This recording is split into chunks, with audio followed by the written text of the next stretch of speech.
Ladies and gentlemen, we're back. And I got some bad news. If you were waiting for the big blowout fight between Josh Scorcher and Silver-Quill in their eternal grudge match to see who the best of the best is, you're not going to get it, sadly, in this tournament final. Lightning Bliss upset the Fiery Joker in a close contest, with less than a handful of votes to separate the winner from the loser.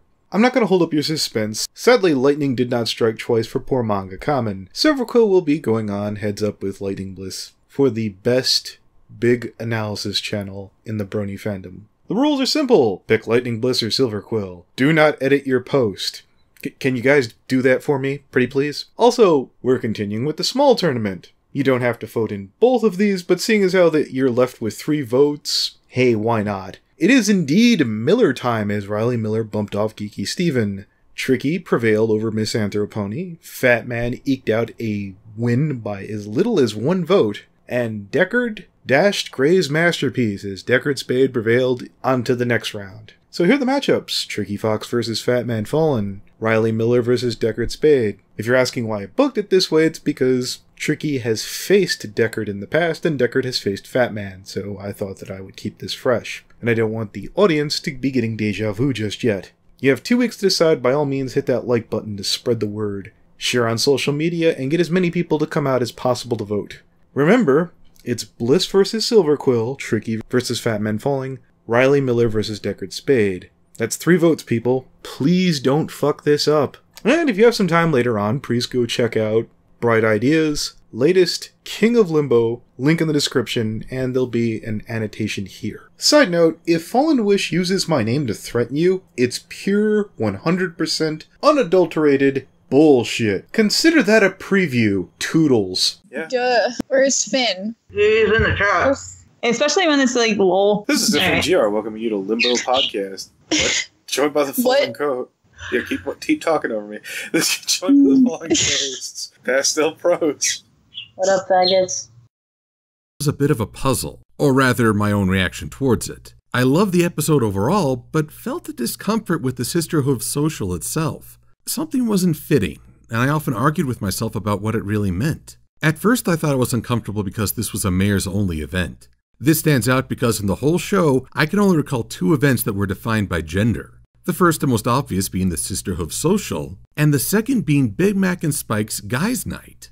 Now, the social judges, who I guess were just off-screen in Season 2, make an effort to say that the Sisterhood Social has always had a loose policy when it comes to what counts as a sister. But let's be honest. It's called the Sisterhood Social. The flyers show a mayor and a filly. And while I don't mean to say that the bonds between brothers or the bonds between brothers and sisters are any less loving, it'd be a disservice to say that such relationships were interchangeable. A pony. The idea of Wendigos coming back to destroy Equestria if ponies were to stop caring about the holiday is definitely a fright, to be sure. Some ponies believe this was actually a fairy tale for the holiday itself, but who's to say it can't come true, especially based off Equestria's natural ability of getting into trouble with dark magic enemies.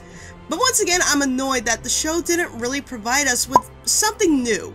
A different view into the lore, for example. While it was nice to see Starlight take on a villainous-like role once again, I had hoped to at least see some newer characters to interpret the story, not the main 6 or Starlight in general. Or better yet, I would have liked to see a more updated or new story to the holiday special than to make plot devices that have already been used time and time again through various different versions, like Scrooged, A Muppet Christmas Carol, A Christmas Carol, etc. I would have hoped to see a more natural tale of ponies learning to adapt to their new lives as friends, battling through the first trials of the fact that they are different tribes that must use their advantages to work together to prosper and grow. That way we could have seen the development of how some of the holiday traditions were born in the first place.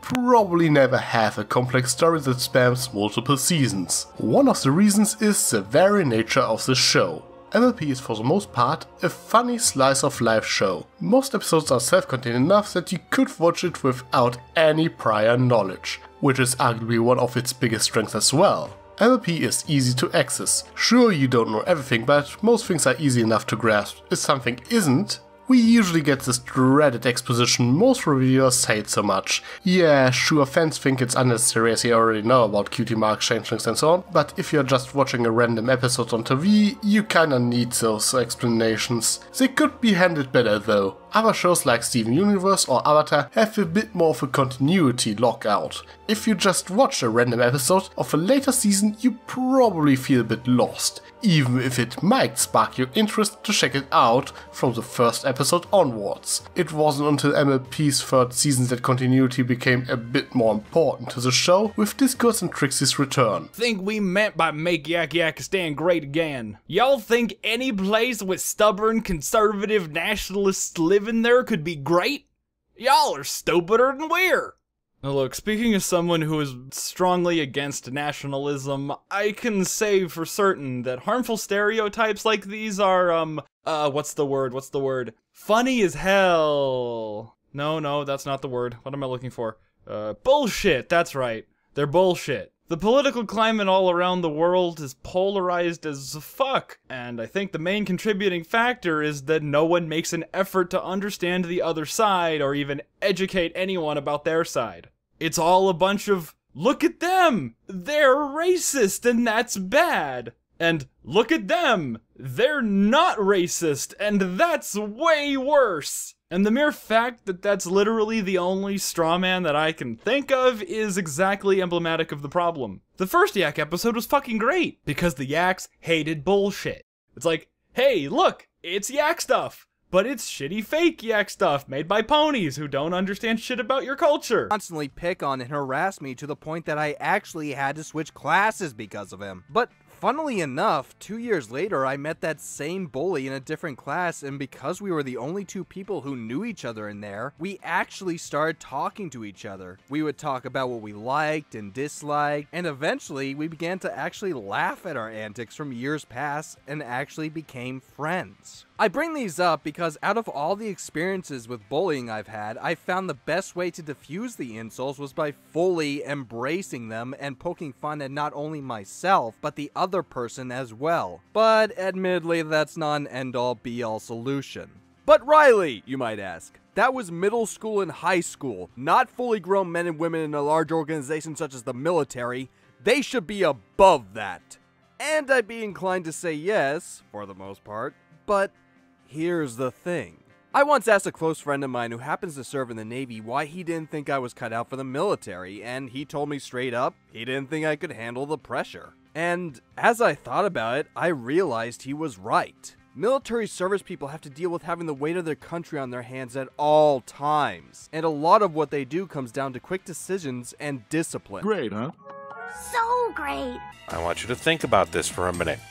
Bo put in sound effects to the door because they admire their daughter that much. And this part of the episode sets you up for the cringe. If you experienced your parents being overbearing before, this really brings out the idea of it. However, if you see your parents as being overbearing, others may not see it exactly the same way. In most genres, there's a lot of die-hard fans out there. Scootaloo is actually a good parallel for this. She is supposedly Rainbow Dash's #1 fan. Which makes you ask, why does Rainbow Dash not mind her so much as her parents? I think it might have something to do with the fact that they aren't firing off live artillery in the middle of an air show.